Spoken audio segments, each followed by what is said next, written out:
Hey everybody, Andy Timmons here. Welcome back to Melodic Muse for Guitar World Magazine. We're going to continue examining Ghost of You from the Andy Timmons Band record Resolution. And this is a hybrid picking breakdown section that sets up the lengthy solo at the end. It's got a really kind of unique feel to it and a cool technique, so it's going to be fun to break this down for you.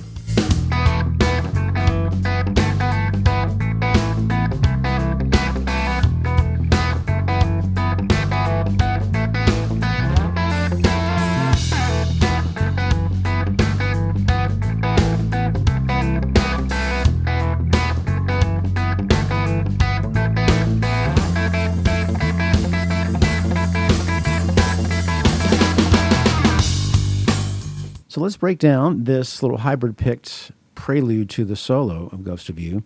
You can use either what would be officially hybrid picking, your pick and fingers, picking the bass note and then using your ring and middle finger for these the middle notes here, or you could just use your thumb. But it's basically what would be considered an ostinato. It's this little repetitive pattern of E in the fifth, B, and that B pulling off to the A note in the G string on the second fret. And then underneath that is a bass line. E, F sharp, G, A, C. And then it goes E, F sharp, G, A, F. And that cluster goes with it. It moves to A and E. But together, so it's really about the articulation, how to really get it tight, and how to swing it with the rhythm section. A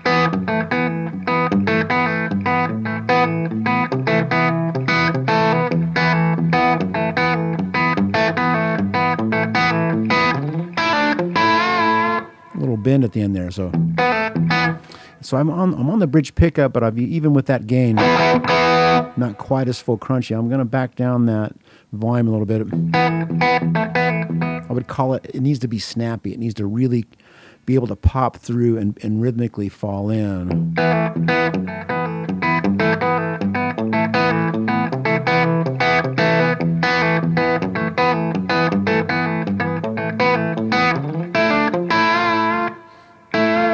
And there on that dyad of the A and the E, I'm bending just slightly my pinky, bending it up the half step to the E. I mean to the F. It repeats.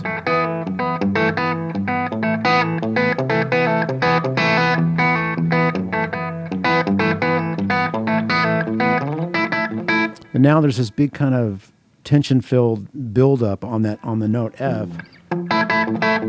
I think on the original record I just went,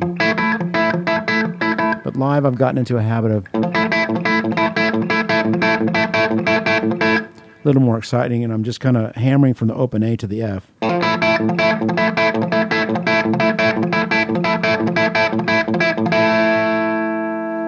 So that last phrase would be.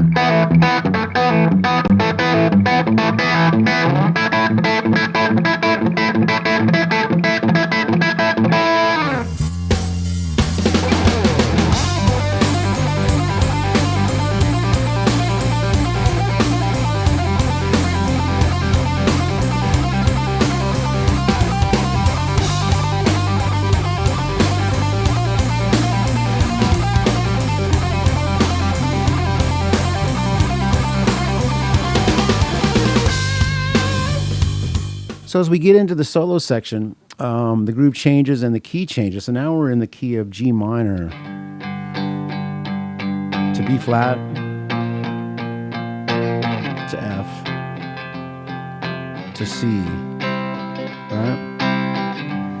The reason I'm pointing that out is because this first lick is a pretty repetitive, but what makes it cool is the harmonies changing underneath it, so it changes the meaning of each of the notes as those changes happen, right?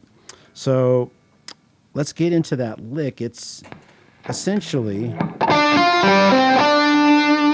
so you're playing two notes, the D on the D and the G, and then pulling off of the G. The first note D and then note F, and pulling off all the way down to the G string.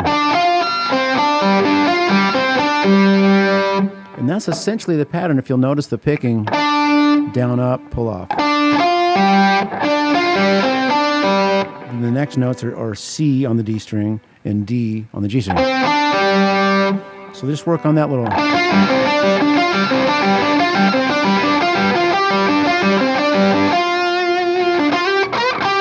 That's essentially the lick.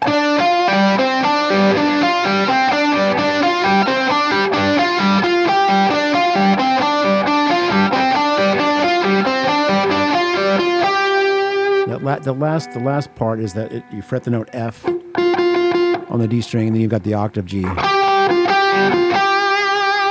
And again, on its own and isolated like that, it's not that exciting. But it's the motion and the repetition of it over that harmonic structure.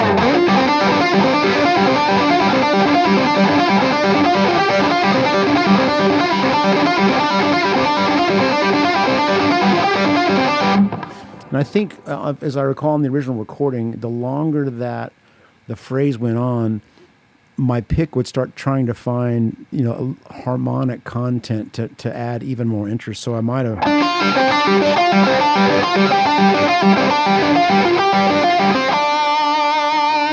Start to find some additional places to get interest, to get some of the notes to kind of speak in a little different way.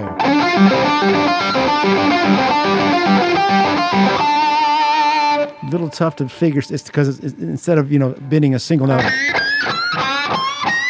you're in the middle of a lot of stuff there. But if you get just the right underneath pick, or even try down picking, changes the attitude a little bit. Like right there, you could chill. Even though it was underneath picked on the bridge pickup, it still had a bit of harmonic. There you go.